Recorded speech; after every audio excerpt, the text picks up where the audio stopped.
without any further ado then, it's my great honor and pleasure to introduce Jose Ray Palacios, President of LULAC Council 320.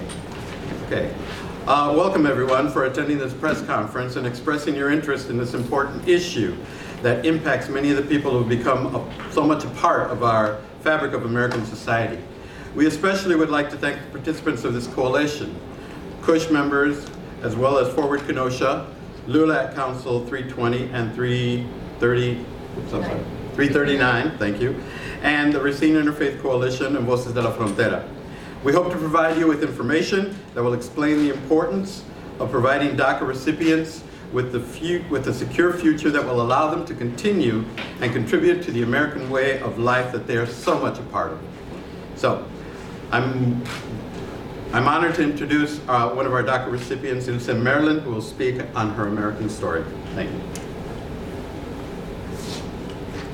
Heaven, that's how America is described in Mexico. Whereas Mexico has scarcity of jobs, low income, and a high crime rate. When given the option to move to America for some time and receiving income, the choice was obvious. I am Elsa Merlin, and my dream is to become a third grade teacher here in America. I'm a graduate of college, I received no financial aid, and I am employed at my church as the Director of Education, where I coordinate an after-school program for 30 children. I have been part of my church. I've also been honored to be Miss Latina Racine, and I'm part of my choir and my council. One of my jobs is to translate there. When I was 5, my mother at age 19 immigrated here to America, leaving her mother, her uncles, her aunts, my uncles. 5 months later, saving enough money to go and send for me. I am the eldest out of 3 here. At the age of 7, I would stay home alone when my mother and father worked long hours. At the age of 9, I would assist my mother with translating at doctor's appointments, school events, and even paying bills. All my struggles required me to become independent, creative, and alert, qualities that I would have not developed if I was a U.S. citizen. The closest I can have to a status is DACA, which provides me a social security number, providing me employment and a driver's license. This grant also grants me protection for 2 years, which I must reapply to receive, each time costing me $495. If DACA would be repealed, it would be taking my status, giving me a risk of having no income because I would lose my job, and drive legally, causing me to hide. I would become a worker at a factory or be paid very low wages, something that is currently a reality for my mother. 17 years of being here in this country. That's the time I've been here. And my dream is to be a teacher, to continue my education. And many obstacles will come my way. But no, I will not quit. I will keep going. One thing that keeps me going is my faith. God telling me that there is a reason to why things happen, and God giving me hope. I'm here to let you know that my life isn't easy, and just like your life, it has obstacles. But we're here to tell you that we need a pathway to citizenship, a permanent pathway that would give us residency, that would take us out from hiding. How much more would our talents benefit this community if we were here, accepted, and welcomed? Thank you so much. And again, my name is Elsa Merlin, and I am 23 years old, and I have a dream too.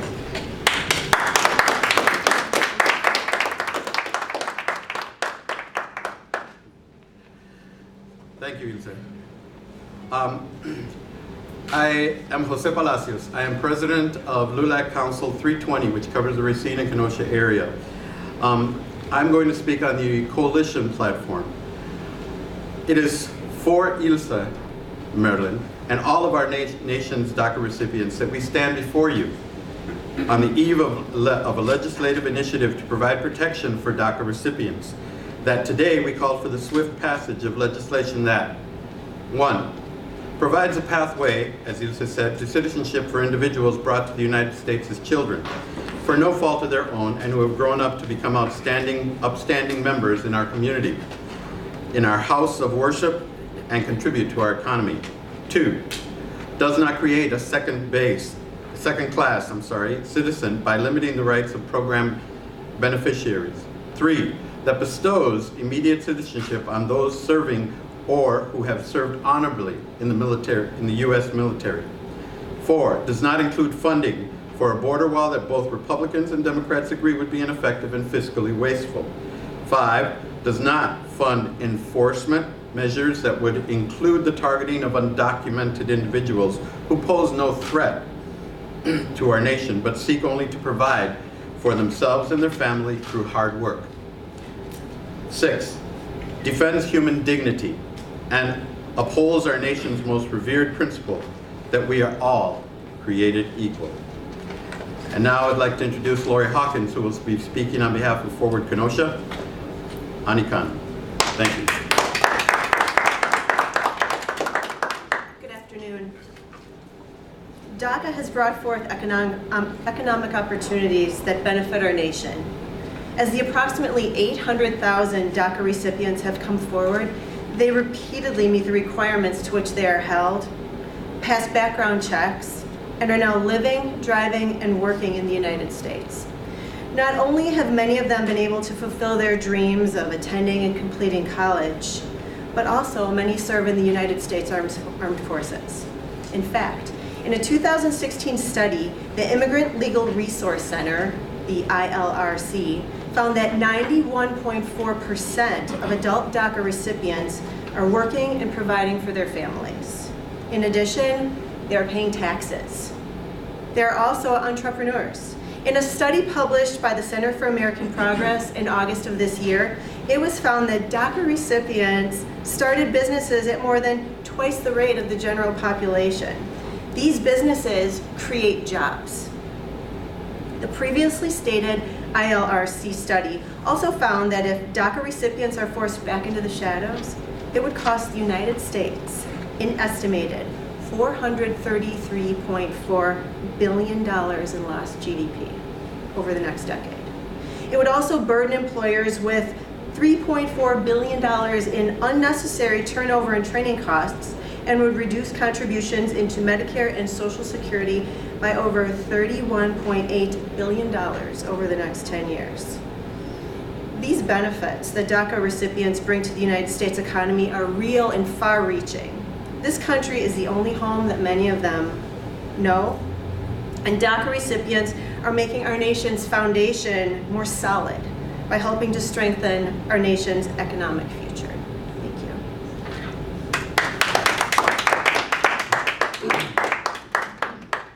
Thank you, Laurie. And now I would like to introduce Linda Boyle from the Racine Interfaith Coalition, speaking on security. Hello, my name is Linda Boyle. I am co-president of Racine Interfaith Coalition and lead member of Racine Interfaith Coalition's Immigration Task Force. There has been much misinformation spread regarding immigrants, and also when we are discussing security and safety in our communities, we hear many myths. The truth be told, it is statistically proven that immigrant neighborhoods are safer than non-immigrant neighborhoods. Let me say that again. Immigrant neighborhoods are safer than non-immigrant neighborhoods.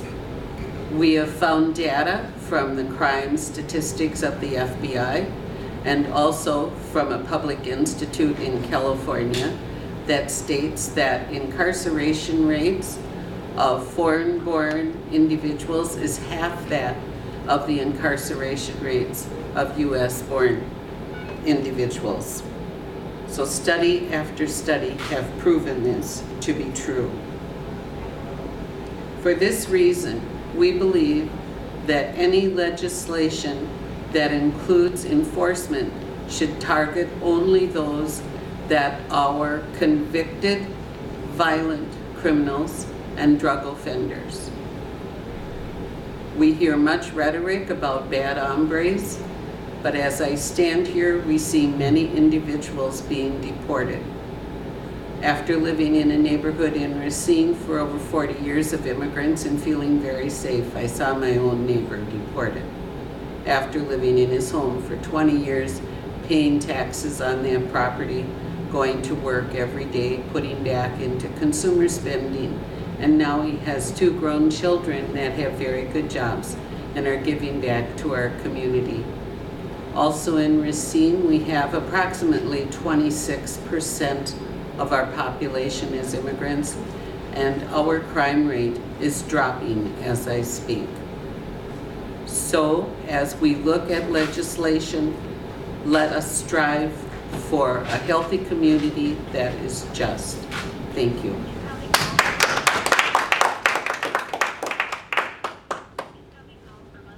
Thank you, Linda. And next we have Rabbi Dina Feingold from Beth Hallel Synagogue. Excuse me. Okay, thank you. Speaking on human dignity. I'm Dina Feingold. I am the rabbi of Beth Hillel Temple in Kenosha, but I'm here representing CUSH, Congregations United to Serve Humanity. For people of faith, it's a statement in Genesis that every human being is created in the image of God, which lies at the heart of our impassioned plea for protection for DACA recipients. This message is also the principle on which our nation is founded, that we are all created equal and endowed with inalienable rights regardless of color, place of nativity, race, language, gender, sexual orientation, or religion. This principle has been a pillar beneath the mantle of our nation and what has made our nation stand out as a champion of human rights and as a champion of the human spirit since its very inception. As such, the United States cannot turn its back on those who came forward out of the shadows and put their faith in our government and the American people, confident that we would finally act on our broken immigration system. Were we to turn our backs, we would break the most often repeated commandment in the Torah, do not oppress the stranger, for you were a stranger in the land of Egypt. We've had enough delays. Imagine being a parent and unable to sleep at night because you're afraid that you won't be there the next day to receive your son or daughter when he or she comes home from school. Imagine their tears. Imagine their fear. And this is not a fiction. This is an everyday reality. And as such, we as Americans need to stand to defend human dignity.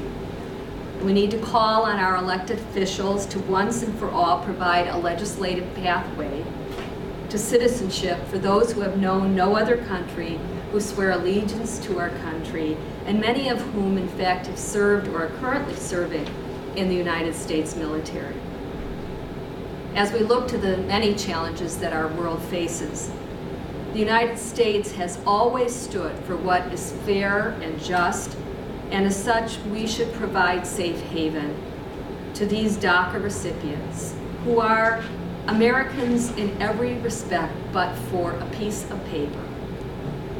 Indeed, they exemplify what we should expect out of every American, to be hardworking, God-fearing, family-loving, and community service-oriented Americans. Families are the very bedrock of our nation, and it's up to us to keep these families united and to allow them to continue working toward their dreams. Thank you.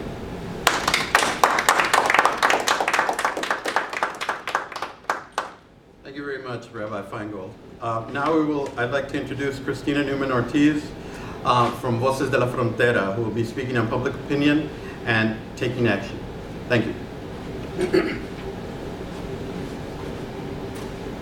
All of us here today are joined by the majority of the American public across all party lines in support of restoring protections for dreamers that have been, are now vulnerable to deportation in the wake of the executive order repeal. Per the ABC Washington Post poll conducted in September of 2017, we are joined by 86% of Americans who want to give residency to DACA recipients. The September 2017 Harvard-Harris poll found that 77% of all Americans wanted DACA recipients to have a pathway to citizenship, and this included 66% of all Republicans, as long as they learned English, paid a fine, find work, and pay taxes, which in most accounts they already have. As such, we cannot let our elected officials tell us there is no support for this measure or they're taking a risk by passing what the vast majority of the American public supports and calls for. We cannot wait for next year. Now is the time to act, and we are not going to be divided or placated. How people can take action. There's going to be a national mobilization in DC on December 6th. There is, from Wisconsin, a delegation of 127 individuals of Dreamers and supporters that are going to be boarding buses tomorrow and from all across the state to join in this national mobilization to call for passage of the DREAMAct in the appropriations budget, not to keep kicking the can into next year. And one of those buses will be departing from Horlick High School at 2:45 p.m. in Racine, Wisconsin. We also believe, for those that can't go, that it's important on December 6th to show your support on social media and tag your senator or representative, both Democrat or Republican, because both parties, frankly, need to hear from us.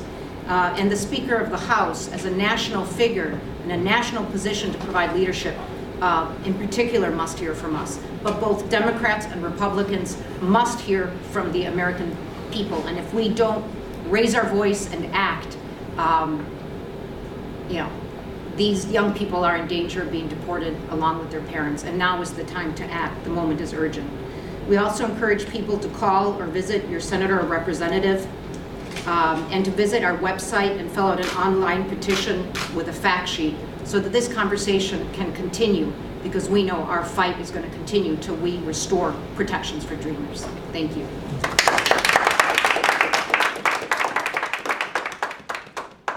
Thank you very much, Christina. And now we have Daryl Morin, who is of Council 340 of Milwaukee, who will help facilitate the question and answer section. Thank you very much. Thank you very much, Ray. Really appreciate that. Also want to express my appreciation to all of our coalition members who worked diligently over this last week to help put all this together. It's an honor to be standing before you today. As I mentioned before to all the members of the media, we have provided you all the source material for the remarks that were made today. And at this point, we'll open up the floor for any questions you may have. Do you support calls from Democrats to allow the government to be shut down if there is no fix for DACA put in these appropriations bills this week? Do you want me to take it or somebody else want to take it? Okay. I don't think there's any need for the government to be shut down. I think they should be passing and acting on this legislation immediately. We read earlier the overwhelming support that the American public has for giving these people a pathway to citizenship here. So I think if anything is going to be termed, and I'll say this on behalf of a certain leadership individual in the Senate, if anything is going to be called ridiculous, it's that they haven't already passed this legislation. Yeah. Well, he called it, speaking of Senator McConnell, he called it a ridiculous position yesterday because he said that this is a non-emergency, that DACA doesn't end until March. So they can deal with it. It's a non-emergency for anybody who isn't suffering under the fear day in and day out that they're going to lose their children, that their family will be torn apart. And here we are as we start to go into religious season for many people of faith, which should be a time of bringing families together to separating them. So once again, I would think that we're all in agreement here per our statement that we call for the immediate and swift passage of legislation to protect our Dreamers and our DACA recipients. Is that okay? Excellent, very nice. Thank you. Any other questions? So if this doesn't pass as part of this appropriations bill, what would happen after that? Anybody else want to take it? Just right now. Okay, I'm sorry, can you repeat the question one more time? If it doesn't happen this week, then what? Okay. Well, I think we need to be holding our elected officials accountable for action. They've had time. This is no surprise. This was a big issue during the presidential campaign. It's been discussed all through the spring and summer. They need to get it done. To continue to kick the can down the road, which if there's been any criticism of government, that's been the number one. They need to stop it now and get it done. It's going to happen. They know it needs to. There's overwhelming support. What is the point in delaying it and increasing the level of fear of these individuals when they can actually give the country a very welcome and deserved and wanted Christmas present? I fear that I'm sorry, did you want to add something? Maybe just the only thing that I would say, just as a caveat to that, is that, you know, it does make sense to put it in the appropriations budget because there is such broad support from this. And we know that if it goes into next year or legislative process, that there's more opportunity for it to get hamstringed. And that's why I think all of us and the many DACA recipients who 122 lose their status every day, and you have 800,000 who will be at risk of deportation while the Department of Justice incentivizes law enforcement taking on an immigration role. So the urgency and the threats are real, though he may not be feeling it, McConnell may not be feeling it for his family. It's certainly real for the DACA recipient families and for people who have a heart and a consciousness and are standing together with them and we're going to stand with them as part of our community. So I think that, just to emphasize that, I think as part of the appropriations budget, it should be included, but we call on Democrats and Republicans hard to push for that, and I do think it's going to take pressure from all of us to make sure we get past that finish line. But there's a deep commitment to this, and the majority of the American public is on our side. So I think to the question, what's going to happen, means that we're not backing down. We're going to keep putting pressure. But now is the time to do it, not later. Christine, you mentioned the 122 people who lose their status every day. Are there people here locally that are, I mean, are they applying and the federal government isn't approving reauthorization? Is that what's happening? Well, it's people who's like, who's either they're expired or didn't apply in time, or after, or didn't. They're after. There was the cutoff point for reapplying. So if your cutoff point came after, you're out. And obviously, anyone who would have come into that program was also excluded the moment that executive order was passed. So there are people in our community who are in that situation, and every day more people fall out of it. I will just add on to that too. I think everyone's aware of the well-publicized issue that occurred at the U.S. Postal Service that delayed delivery of those renewal applications to the USCIS. So every day, things like that continue to happen, putting families at risk, and that's what we need to be done and done now. I'll also point out that many of these young people are students. I'll just point out that many of these young people are currently students. And if you are a student and you live on a semester system, then in fact, by the end of this semester, which comes in just a couple of weeks, you need to know what is going to happen to you next semester. And having uncertainty about whether you will be able to complete the semester or whether your legal status in this country ends in March is intolerable. Introduce yourself, Stephanie. Yes. I'm Stephanie Mitchell, and I represent the Racine Interfaith Coalition. I also happen to be a college history professor. Thank you. Thank you. Any other questions? With March sort of looming in the background, what's the strategy for the mobilization? What do you do next, and do you have a timeline and a deadline? So I will share with you this week, there will literally be tens of thousands of people with a huge delegation from Wisconsin as well, going to Washington, D.C. Today actually represents the first day of the new initiative to get this done. So you have organizations, not just ours collected here, but such as Forward USA, right? And who's a member of that? Bill Gates, Mark Zuckerberg from Facebook, and all of these other tech giants saying, we need this to pass because we can't afford to lose this tech talent that DACA has brought into our businesses that we need to successfully complete and create more jobs. So each one of these days in Washington, D.C., there is a new action that will be happening. There'll literally be thousands of visits to various congressional leaders, representatives, and senators happening too. So each one of these days there is a well-scripted and choreographed event. That being said, our work does not stop here this Friday. It's going to continue on till we get this done. The bus that's leaving on Wednesday, are you going to provide more information on that? Yes. Oh, it's yeah. tomorrow? It's Okay. tomorrow Okay. and 2:45 p.m. at Horr Lake High School. There's one leaving Milwaukee, and people are coming from around the state to board those in like a minivan too. But we're kind of inviting press to go to the Racine one. Thank And you. I would just, Yolanda Adams, the Deputy State Director for Wisconsin LULAC for the elderly and one of the past state directors and a council president. The League of United Latin American Citizens has already mobilized its councils. So councils nationwide in all of our largest cities and our small cities are prepared to support the recipients that are going to be affected if this does not pass. So we have already, to answer your question, sir, LULAC has already been mobilized. So we're just standing ready to hear what happens and prepared to support in any way we can, in any way possible, what these students will need and these families will need to ensure their safety and that they're not deported in the night, in the shadows, and leaving children behind. We are already prepared and just standing as everyone else to see what happens. Thank you.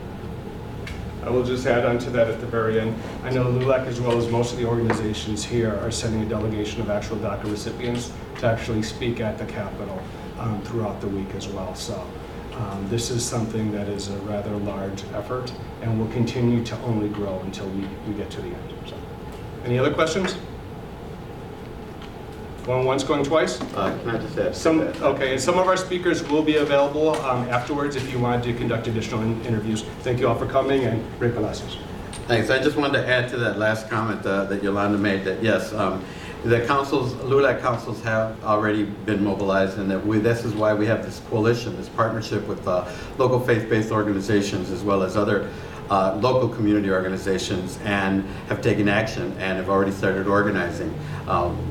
I would encourage anyone in the community who is interested in helping to be a part of our rapid response team in case anything should happen, which involves Forward Kenosha as well as CUSH and RIC as well. So either organization, LULAC or Council 320, 339, or Voces de la Frontera. Voces de la Frontera, thank you, as well as Racine Interfaith Coalition and Congregations United to Serve Humanity. Any of the organizations would be willing to provide you that information. Thank you very much, everyone, for coming, and thank you to our coalition and also our supporters. Thank you very much.